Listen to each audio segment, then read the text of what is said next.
The following video lesson comes from Flip for Math, iPad's premier interactive Common Core toolbox. Flip for Math is now available on the iBookstore for under $2.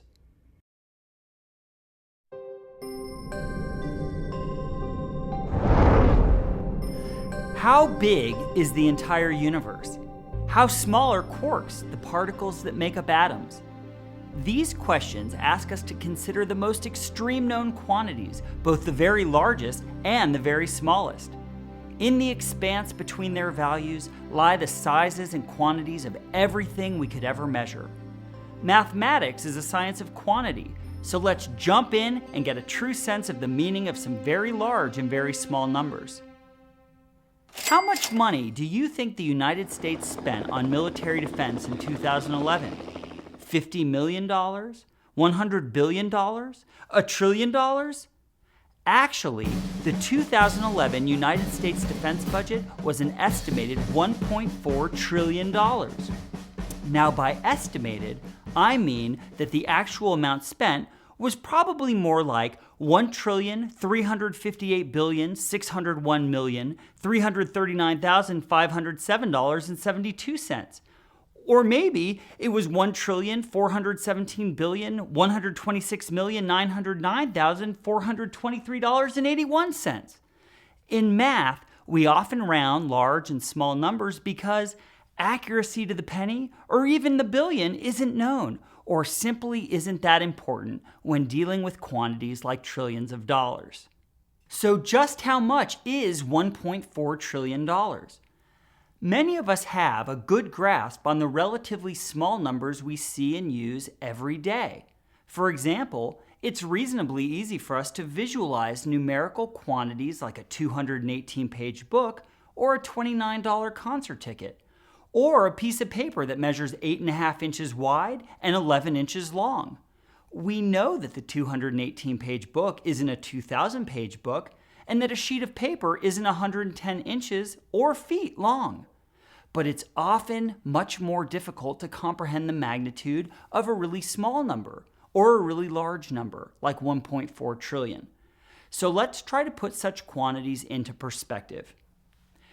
If the entire defense budget was paid using pennies, and all of those pennies were laid out edge to edge, they would stretch an estimated 1,657,200,000 miles, meaning they could be laid around the circumference of the Earth a little over 66,550 times.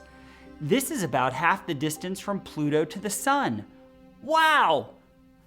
Another way to think about 1.4 trillion is that it is more than a million. In fact, it is equal to 1,400,000 million. That means it would take 1,400,000 millionaires to come up with that $1.4 trillion. Outrageous! If the world's population, an estimated 7 billion people, had to split the cost of the US defense budget, how much would each person have to pay? Let's convert trillion into billions. Now, we can easily divide the world's population, which is also in billions. As you can see, each person on Earth would have to come up with $200 to cover this expense. But, of course, only US citizens pay into this defense budget. Let's assume for a moment that each of the estimated 300 million US citizens paid the same amount towards this $1.4 trillion expense. How much did each US citizen contribute?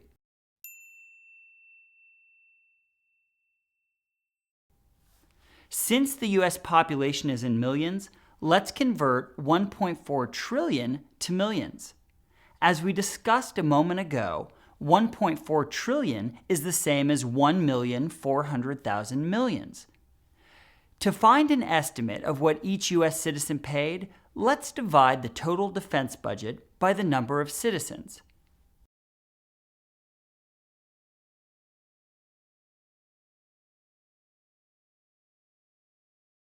Now let's investigate another situation involving a very large number. How many drops of water do you think it takes to fill this Olympic-sized swimming pool? A quick internet search tells us that a metric drop is defined as 1/20th of a milliliter, and that an Olympic-sized swimming pool contains an estimated 660,000 gallons of water. Is this enough information to calculate about how many metric drops it will take to fill an Olympic-sized swimming pool?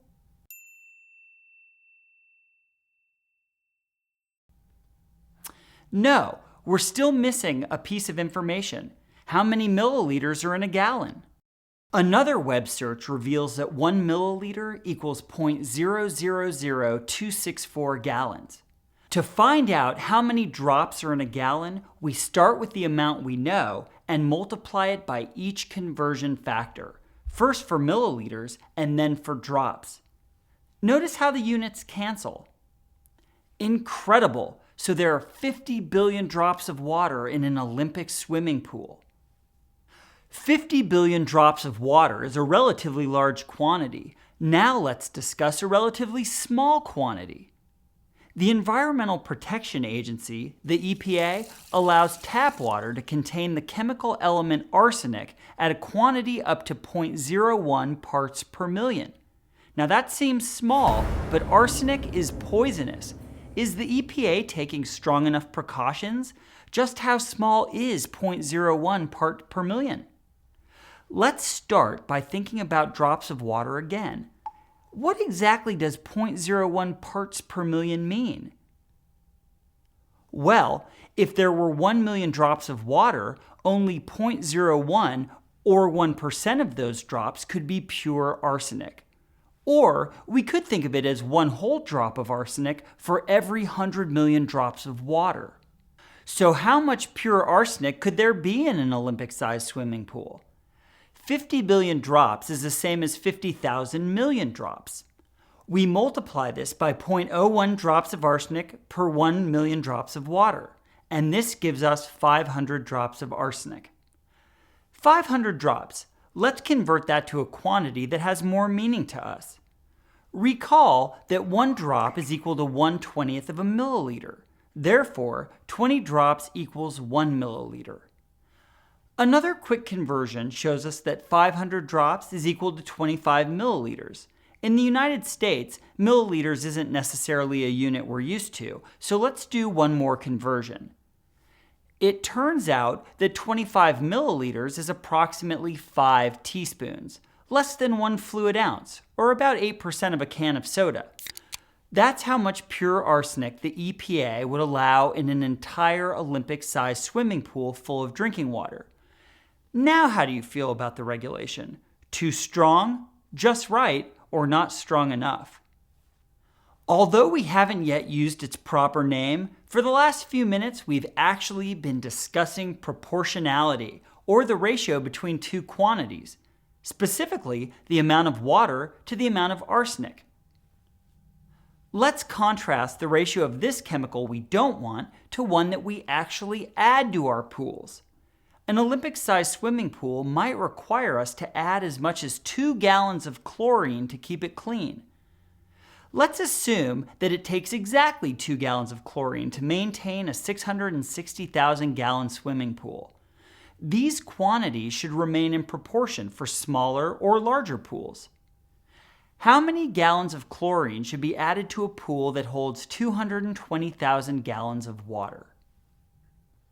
Because the second pool is 1/3 the size of the first pool, we'll only need 1/3 of the 2 gallons of chlorine to keep it clean. That's 2/3 of a gallon. Unfortunately, other real-world situations may not always work out so nicely, so we need to develop a system for working out proportions. Let's take a look at another proportion.